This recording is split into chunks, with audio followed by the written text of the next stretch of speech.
Hello, and thank you for joining me.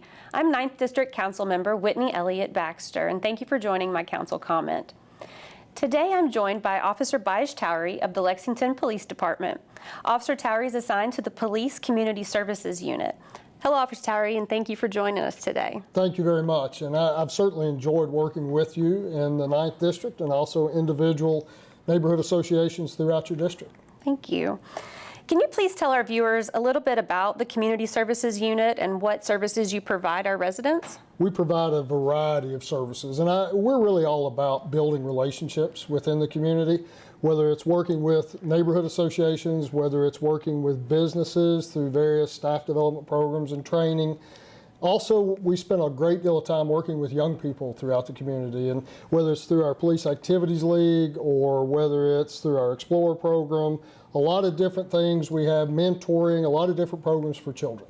That's great. Let's start talking about crime prevention and neighborhood safety.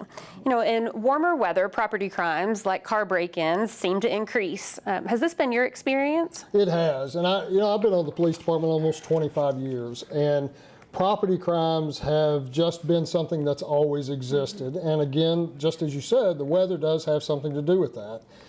Typically, a couple of the big ones that we see in summertime or warmer weather are larcenies from auto, which are cars being broken into, and then also garaging. And those are kind of the two that we typically see. Okay. Well, what are some basic steps that residents can take to help reduce the chance of becoming a victim of a property crime like a car break-in? Well, I always tell people two things when it comes to your car being broken into. Number one is don't leave your car unlocked. And we say that and we say that, but unfortunately a lot of people still do. So number one, lock your car. Number two is do not leave things visible in your car. Because as these people walk up and down the street looking for a car to break in, the first thing they're going to do is check door handles. Okay. If the car is locked, the second thing they're going to do is look in the car. If there's nothing visible in the car, many times they're not going to take a chance on getting caught when they don't know what they may get. So whether it's a laptop, a purse, sunglasses, or even change in the console, we want to make sure that we don't leave anything visible in the cars. Those are some really good tips. So next I'd like to focus on your Neighborhood Watch program. Can you tell our viewers how Neighborhood Watch programs work and maybe what some of the benefits or misconceptions might be? Okay. Yeah, Neighborhood Watch is really about, I always say it's about two things. Number one is looking out for your neighbors, looking out for people on your street, in your neighborhood. And number two is communication. Because a lot of times we either don't have good communication or we don't have good communication. So we try to come in and develop an email tree, a phone tree, a communication system. And a lot of neighborhoods may already have that in place. But we help you form that communication tree where we can talk about what's going on. We can disseminate information, whether it's car break-ins, whether it's burglaries, things that are going on in your specific neighborhood. We also talk about what to look for. We try to tell the residents what they need to be looking for and how to report. Reporting is a big problem that we have. There's so many times that people will ask me at neighborhood meetings, we had 2 cars broken into, do you know anything about it? And when we ask them if they called the police, they say no. So knowing how to report and what to report is really important. And then we go steps beyond that in the fact that we talk about how to safeguard your home, how to make it less likely to be victimized by a burglary, whether it's landscaping, whether it's lighting. I mentioned earlier about garage doors. This time of year, there are people driving around neighborhoods every night looking for open garage doors, and it's an easy way for them to run in, grab a power tool, grab golf clubs, something along that line, run out, and many times you don't even know somebody's been in there. So a big part of the program also is tips. But we believe in those relationships, and by us coming in and helping create that neighborhood watch, it's a way the police department and the citizens can work together to try to prevent crime. And I know in the past that we've talked about some misconceptions that residents have about a neighborhood watch program. What are some of the main questions that you get asked as far as responsibilities that go into a neighborhood watch program? Right. It's, a lot of people think that it involves patrols.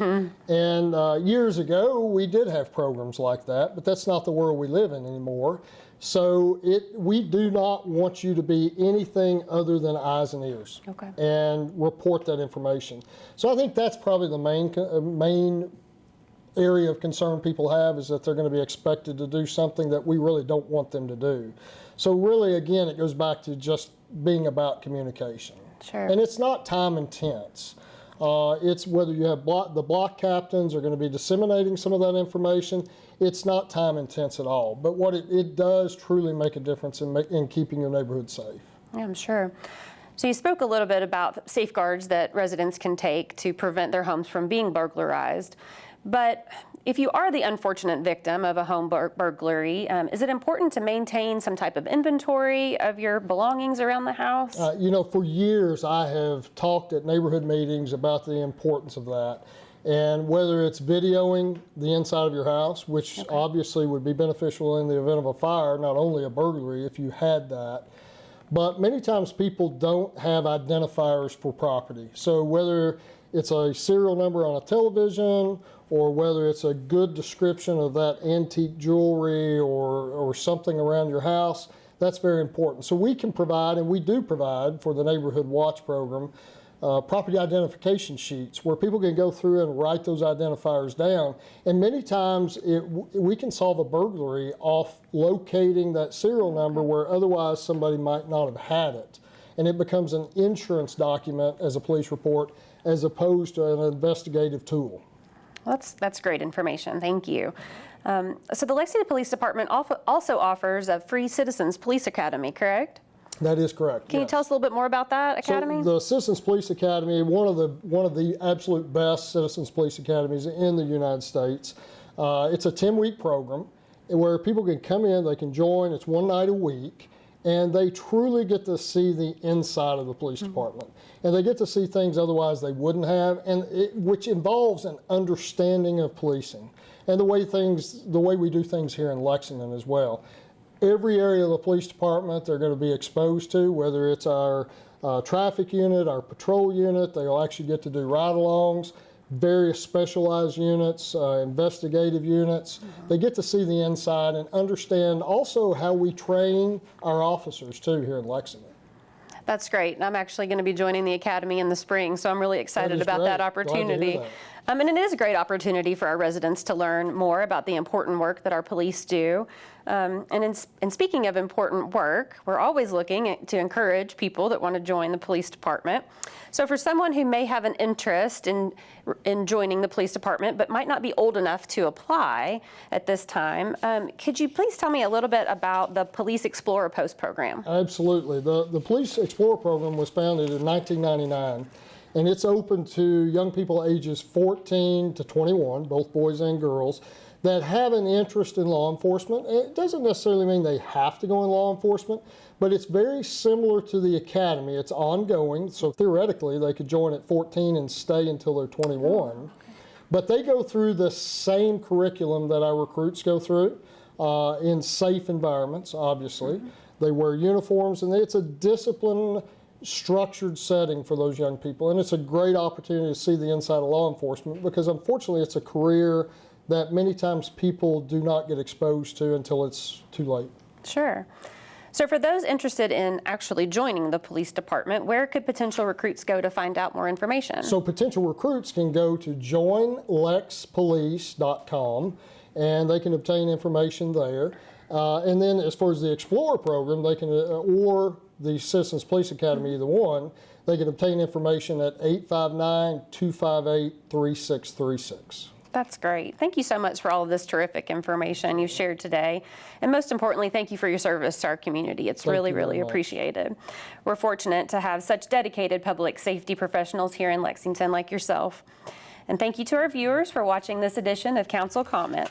I invite you to follow me on Facebook at Councilmember Whitney Baxter and to subscribe to my weekly 9th District newsletter by emailing me at wbaxter@lexingtonky.gov. Thank you again for watching and have a great day.